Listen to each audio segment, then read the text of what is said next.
They say that baseball is America's pastime, but in Atlanta in the 1970s, Braves baseball often felt like part ball game and part variety show. There were races with ostriches and motorized bathtubs. The great Walinda walked across the stadium on a tightrope. Ted Turner pushed a baseball around the diamond with his nose. And Atlanta DJ Skinny Bobby Harper almost died one night after diving headfirst into the world's largest ice cream sundae. It turns out that ice cream is a lot like quicksand. It's easy to get into, but getting out, not so easy. At the center of all this hullabaloo was the unconventional genius of one man. Not home run king Hank Aaron, and though he had the flair, not Ted Turner. The man behind the spectacle was Bob Hope.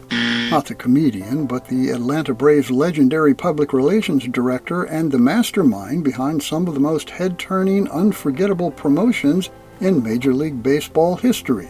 The Braves of the 1970s weren't exactly contenders, and more often than not, Bob Hope's promotions were more exciting than the team he was promoting.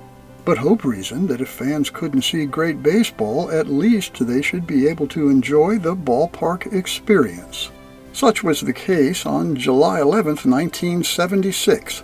Weeks earlier, the Braves had put out the word that they would let some lucky couple be married right there in the stadium on home plate. All they had to do was apply. Hope realized how unconventional a wedding during a baseball game would be, so all he could do was cross his fingers and hope that some couple somewhere would accept his offer. To his surprise, apparently nothing says wedding like the smell of peanuts and pine tar, and instead of one couple, 34 couples applied for the honor of tying the knot at a Braves baseball game. But 34 weddings? Never one to back down from a challenge, the unflappable Bob Hope solved the overabundance of couples dilemma with one sentence. "Let's marry 'em all," he said, and with that, the couples were notified and plans were put in motion. However, unknown to Bob Hope, plans of a different sort were already underway thanks to the brilliant, if not sometimes erratic mind of team owner Ted Turner. Ted had promised his friend, wrestling impresario Jim Barnett, that he could stage a live televised wrestling match on the field the night of July 11th, the same night that Bob Hope had planned his wedding extravaganza.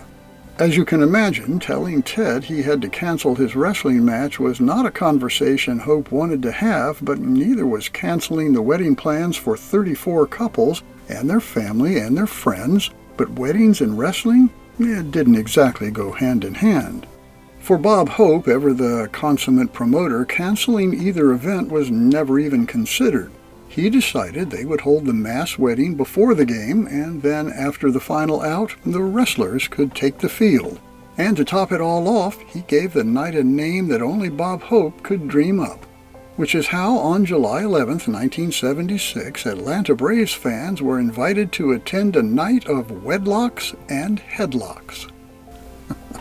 This is Lance Russell, and that is one of the stories of Atlanta.